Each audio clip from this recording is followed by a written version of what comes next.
રાજકોટના ward number 1 માં સ્થાનિકોનો વિરોધ જોવા મળી રહ્યો છે। ઋષિ વાટિકા સોસાયટીમાં સ્થાનિકો દ્વારા વિરોધ કરવામાં આવ્યો। દેશી દારૂ અને ગંદકીને લઈને સ્થાનિકોએ વિરોધ કર્યો છે। સ્થાનિકોએ વિસ્તારમાં પોસ્ટરો પણ લગાવ્યા। રાજકીય પાર્ટીએ મત માંગવા ન આવવું તે પ્રકારના બેનરો લગાવવામાં આવ્યા। દેશી દારૂ મળતો હોવાના સ્થાનિકોએ બેનર લગાવ્યા। શહેરના વોર્ડ નંબર 1 માં સ્થાનિકો દ્વારા આ રીતે વિરોધ કરાયો છે।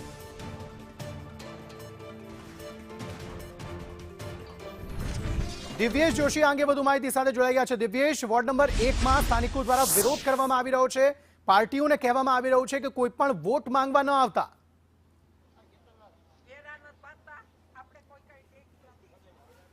ચોક્કસ અંકિત, વાત કરવામાં આવે તો રાજકોટના વોર્ડ નંબર 1 માં જે ઋષિ વાટિકા સોસાયટી છે ત્યાં અત્યારે સ્થાનિકો છે તે એકઠા થયા છે। એક તરફ રાજકોટ મહાનગરપાલિકાની ચૂંટણી આવી રહી છે, કોર્પોરેટરો દાવા કરે છે કે વિકાસના કામો થયા છે, ત્યારે સ્થાનિકો છે તે ગંદકીને લઈને અહીં એકઠા થઈ છે। હું તમને આ બોર્ડ પણ બતાવીશ, બેનર લાગવામાં આવ્યા છે કે અહીં રાજકીય પક્ષે પ્રવેશ કરવો નહીં। ત્યારે મારી સાથે કેટલાય બહેનો છે, આપણે તેના વાત કરીશું। બેન, શું સમસ્યા છે, શેને લઈને વિરોધ છે? વિરોધ છે ભાઈ આ ગંદકીનો।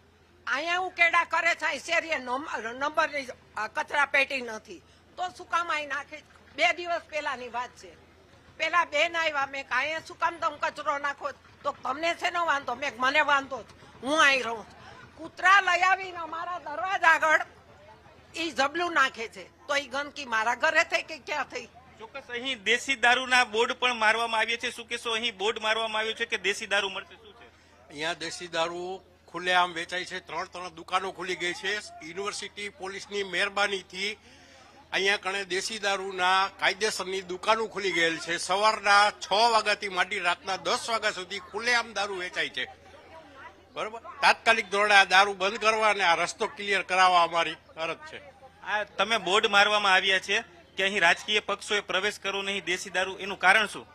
આ કચરો તમે સામે જોઈ શકો છો, છોકરાઓ માંદા પડે છે, બહુ જ તકલીફ થાય છે, દુર્ગંધ પણ એટલી આવે છે કે રહેવાતું નથી। કેટલી વાર રજૂઆત કરવા છતાં કોઈ કામગીરી કરવામાં નથી। અંતે સોસાયટી વાળા કંટાળી અને અમારે આ બોર્ડ મારવું પડ્યું છે। અનેક વાર રજૂઆત કરી છે। દારૂ પીપીને શેરીમાં આવે છે, બહેનો દીકરીઓને રાત્રે નીકળવું અઘરું પડી જાય છે, બરોબર। એટલે હવે બહુ રજૂઆત થઈ ગઈ, હવે હદ થઈ ગઈ છે। હવે કાં કામગીરી કરો ને કાં વોટ માંગવા માટે અમારી સોસાયટીમાં ન આવતા। કેટલા ટાઈમથી આ સમસ્યા છે ને તમારા વોર્ડના જે કોર્પોરેટરો હોય એ શું દાવા કરે છે? કોર્પોરેટરને તો આમાં લગભગ તમે પૂછો, કોઈ ઓળખતું જ નહીં હોય કે કોણ કોર્પોરેટર છે વોર્ડ નંબર 1 માં, બરોબર। એટલે કોર્પોરેટરને એ બધું તો ઠીક છે, પણ છેલ્લા 10 વર્ષથી હું અહીંયા રહું છું, 10 વર્ષથી તો આ તકલીફ તો હું સહન કરું છું, એટલે હવે હદ થઈ ગઈ છે।